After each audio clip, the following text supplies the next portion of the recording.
ఆ మంత్రి గారికి కాలం కలిసిరాక తాడే పామవుతోందట.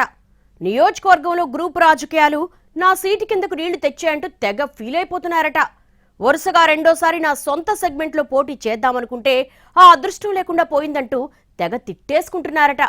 పోనీ పెద్దోళ్లు వెళ్ళమన్న చోటైనా ప్రశాంతత అంటే అదంతకు మించి అన్నట్టుగా ఉందట. ఉన్న చోట ఉండనివ్వక, కొత్త చోటికి పోలేక, అటు ఇటు కాని హృదయంతో అల్లాడుతున్న ఆ అమాత్యులు ఎవరు? ఏంటైన story, let's watch. Adimulapu Suresh Jagan కేబినెట్లో మున్సిపల్ శాఖ మంత్రి, ప్రకాశం జిల్లా ఎర్రగొండపాలెం ఎమ్మెల్యే, ప్రభుత్వ ఉన్నతాధికారిగా పనిచేశారు. 2009లో పొలిటికల్ అరంగేట్రం చేసి తొలిసారి కాంగ్రెస్ నుంచి ఎమ్మెల్యే అయ్యారు. ఆ తర్వాత రాజకీయ పరిణామాలతో జగన్ వెంట నడిచారాయన. అయితే తొలుత తాను ప్రాతినిధ్యం వహించిన ఎర్రగొండపాలెం సీటును 2014లో పాలపర్తి డేవిడ్ రాస్ కేటాయించడంతో నాడు సంతనూతలపాడు నుంచి పోటీ చేసి రెండోసారి గెలిచారు ఆదిమూలపు. తర్వాత డేవిడ్ రాజు టీడీపీలో చేరిపోవడంతో తిరిగి ఎర్రగొండపాలెనికి షిఫ్ట్ అయ్యారాయన. 2019లో గెలవడం, మంత్రి అవ్వడం జరిగిపోయాయి. 3 సార్లు ఎమ్మెల్యే అయినా ప్రతిసారి నియోజకవర్గం మారాల్సి వచ్చింది. ఈసారి అలా కాకుండా నియోజకవర్గం మారకుండా వరుసగా రెండోసారి ఎర్రగొండపాలెం నుంచి పోటీ చేద్దామనుకున్నారట మంత్రి. కానీ తానొకటి తలిస్తే పార్టీ అధినాయకత్వం మరొకటి తలిచింది. ఈసారి ఆయన ఏకంగా కొండెపికి షిఫ్ట్ చేసేసింది.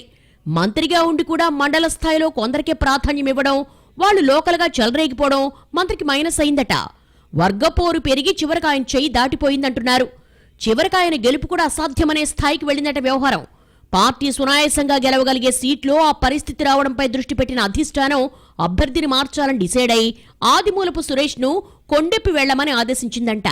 తమ నాయకుడిని కొండెపికి పంపాలని అధిష్టానం నిర్ణయించి ప్రకటించగానే ఎర్రగొండపాలెంలో ఒక్క క్యారెక్టర్ మాట్లాడకపోవడం ఆశ్చర్యంగా ఉందంటున్నాయి రాజకీయ వర్గాలు.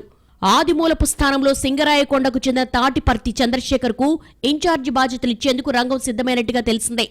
పార్టీ రీజనల్ కోఆర్డినేటర్ విజయసాయిరెడ్డికి ఆయన అత్యంత సన్నిహితంగా ఉన్నారట తాటిపర్తి. ఆర్థికంగా బలవంతుడు కావడం, మాటగారితనం కలిసొస్తాయని అంచనా వేస్తోందట వైసీపీ అధినాయకత్వం.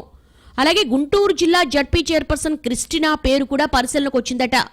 ఆమెను మరో చాయిస్ గా ఎర్రగొండపాలెం బరిలో నిలిపితే ఎలా ఉంటుంది అని ఆలోచించిన అధిష్టానం ఇద్దరిని రిజర్వులో ఉంచినట్టుగా తెలిసిందే. జిల్లాకు చెందిన పార్టీ కీలక నేత బాలినేని శ్రీనివాసరెడ్డితో చర్చించి త్వరలో ఒకరిని ఫైనల్ చేయొచ్చని భావిస్తున్నారు. మరోవైపు మంత్రి సురేష్ కొండెపి ఇన్ఛార్జిగా వెళ్లేందుకు సుముఖంగా లేనట్టుగా తెలిసిందే. అదే విషయాన్ని సీఎం జగన్ కు చెప్పినా ఉపయోగం లేకపోవడంతో అన్యమనస్కంగానే ఒప్పుకున్నట్టుగా ప్రచారం జరుగుతోంది. కొండెపి వైసీపీ ముఖ్య నాయకులు వచ్చి కలిసెళ్తున్నా మంత్రి మాత్రం ఉత్సాహం చూపడం లేదంటున్నారు.